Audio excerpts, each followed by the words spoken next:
amis et bienvenue dans cette nouvelle vidéo où nous abordons un autre point, toujours une des extensions de la vidéo dans laquelle nous avions parlé d'être heureux. Aujourd'hui, je parle de la vie à deux. Très souvent, on se dit, oui, je serai heureux lorsque mon partenaire, mon compagnon, mon mari, ma femme, enfin, appelez cela comme vous voulez, fera comme j'attends qu'il ou elle fasse.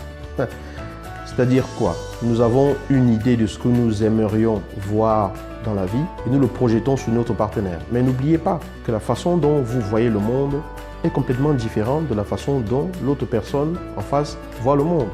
Pourquoi?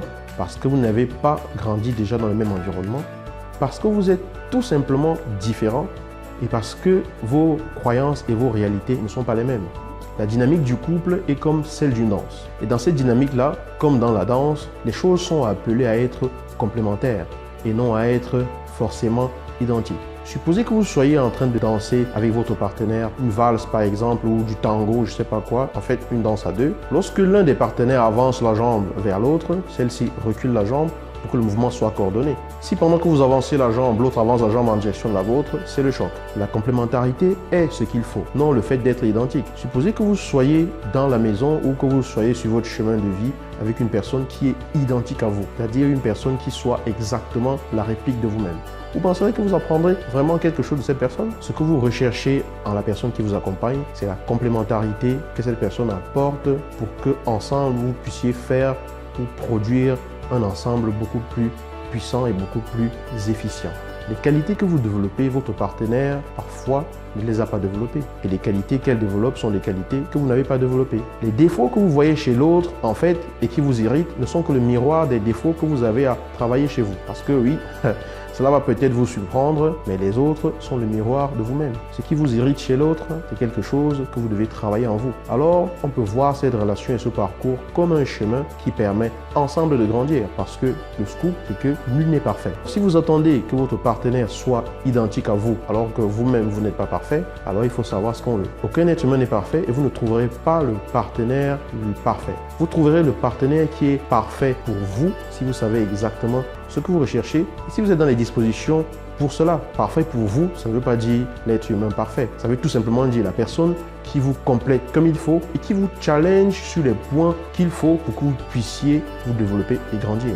Donc le fait que l'autre ne soit pas identique à vous est au contraire le vaste champ d'entraînement quotidien que vous avez chez vous pour vous permettre de mûrir. Ce n'est donc pas forcément quelque chose de délétère. Au contraire, tout est question, comme je l'ai déjà dit dans une vidéo sur les difficultés de perception.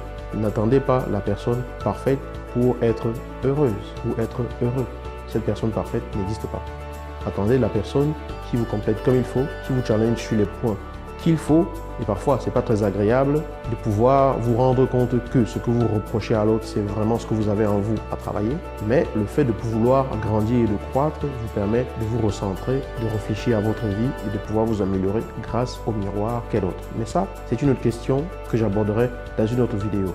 Donc, n'attendez pas de faire de votre partenaire la personne parfaite parce que la personne parfaite n'existe pas. Il n'y a pas d'être humain parfait. Cherchez tout simplement la personne qui vous complète, avec qui vous avez la même vision, la personne avec qui vous vous vous rappelez, vous vous sentez vraiment sur la même longueur d'onde. La personne qui vibre en résonance avec vous. Vous pouvez décider, comme nous l'avons déjà vu dans une vidéo antérieure, d'être heureux. Parce que votre bonheur ne dépend pas de votre mari, de votre femme ou de vos enfants ou de qui que ce soit. Ceux-ci contribuent à ce que vous viviez un bonheur beaucoup plus puissant, mais le bonheur, c'est quelque chose que vous choisissez d'abord.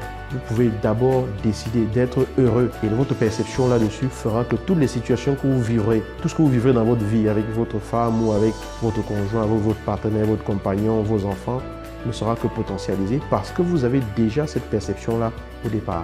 Donc, décidez d'être heureux et posez les actions qu'il faut pour pouvoir y arriver. Et surtout, soyez à l'écoute de ce qui résonne en vous dans vos interactions avec les autres pour avancer sur le chemin du bonheur et sur le chemin de la croissance qui est la vôtre. À très bientôt dans une nouvelle vidéo.